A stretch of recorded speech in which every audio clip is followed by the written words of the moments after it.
നായകനും പ്ലേമേക്കറുമായ അഡ്രിയാനോയുടെ പരിക്കേറ്റ് പുറത്തുപോയത് കേരള ബ്ലാസ്റ്റേഴ്സ് ആരാധകർക്ക് വലിയ നിരാശ നൽകിയ കാര്യമായിരുന്നു. എന്നാൽ ഇതിനെ അതിജീവിക്കാൻ ഇപ്പോൾ ബ്ലാസ്റ്റേഴ്സിന് കഴിഞ്ഞിട്ടുണ്ട്. ലൂണയുടെ അഭാവത്തിൽ ഇവാൻ വുക്കോമനോവിച്ച് പുതിയ ഗെയിം പ്ലാനാണ് നടപ്പാക്കുന്നത്. ഇതിൽ നിർണായകം ടീമിൻ്റെ പ്രതിരോധം തന്നെയാണ്. 4 വിദേശ താരങ്ങളായി ദിമിത്രിയോസ്, പെപ്ര എന്നിവരെ മുന്നേറ്റനിരയിലും മാർക്കോ ലെസ്കോവിച്ച്, മിലോസ് എന്നിവരെ ഡിഫൻസിലും ഇറക്കി പ്രതിരോധത്തിലൂന്നിയുള്ള ശൈലിയാണ് ഇവാൻ വുക്കോമനോവിച്ച് ലൂണയുടെ അഭാവത്തിൽ വികസിപ്പിച്ചത്.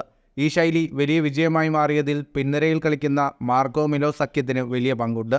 അപാരമായ ഒത്തിണക്കം മൈതാനത്ത് കാണിക്കുന്ന ഇവർ രണ്ടുപേരും ഒരുമിച്ച് ആദ്യ ലെവലിലിറങ്ങിയ പഞ്ചാബ് എഫ്സിക്കെതിരെ മാത്രമാണ് അല്പമെങ്കിലും മുന്നുലഞ്ഞത്.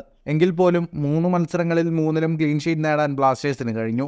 ക്ലീൻ ഷീറ്റ് നേടുക മാത്രമല്ല, എതിരാളികൾക്ക് ഒരു പഴുതും ബ്ലാസ്റ്റേഴ്സ് പ്രതിരോധം അനുവദിച്ചില്ലെന്നത് പ്രധാനപ്പെട്ട കാര്യമാണ്. പഞ്ചാബിനെതിരായ മത്സരത്തിൽ ബ്ലാസ്റ്റേഴ്സ് ഒരു ഷോട്ട് ഓൺ ടാർഗറ്റ് പോലും വഴങ്ങിയിട്ടില്ല. അതുപോലെ തന്നെ മുംബൈ സിറ്റി, മോഹൻ ബഗാൻ എന്നീ കരുത്തരായ ടീമുകൾക്കെതിരെ ബ്ലാസ്റ്റേഴ്സ് പ്രതിരോധം ഓരോ ഷോട്ട് ഓൺ ടാർഗറ്റ് മാത്രമാണ് വഴങ്ങിയത്. ഈ കണക്കുകൾ ബ്ലാസ്റ്റേഴ്സ് പ്രതിരോധം എത്ര കുറ്റമറ്റ രീതിയിലാണ് കളിക്കുന്നതെന്ന് വ്യക്തമാക്കുന്നു. സെൻട്രൽ ഡിഫൻസിൽ നിന്നും മാറി റൈറ്റ് ബാക്കായി കളിക്കുന്ന പ്രീതം കോട്ടാൽ, ലെഫ്റ്റ് ബാക്കായ നവാച്ച സിംഗ് എന്നിവരും വലിയ പങ്ക് വഹിക്കുന്നുണ്ട്.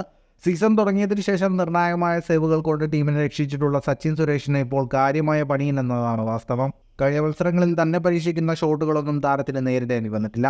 എന്തായാലും ഉറച്ചു നിൽക്കുന്ന ഈ പ്രതിരോധം ടീമിന് നൽകുന്ന ആത്മവിശ്വാസം വളരെ വലുതാണ്. കൂടുതൽ ഫുട്ബോൾ വാർത്തകൾക്കായി ഈ ചാനൽ ഇപ്പോൾ തന്നെ സബ്സ്ക്രൈബ് ചെയ്യുക.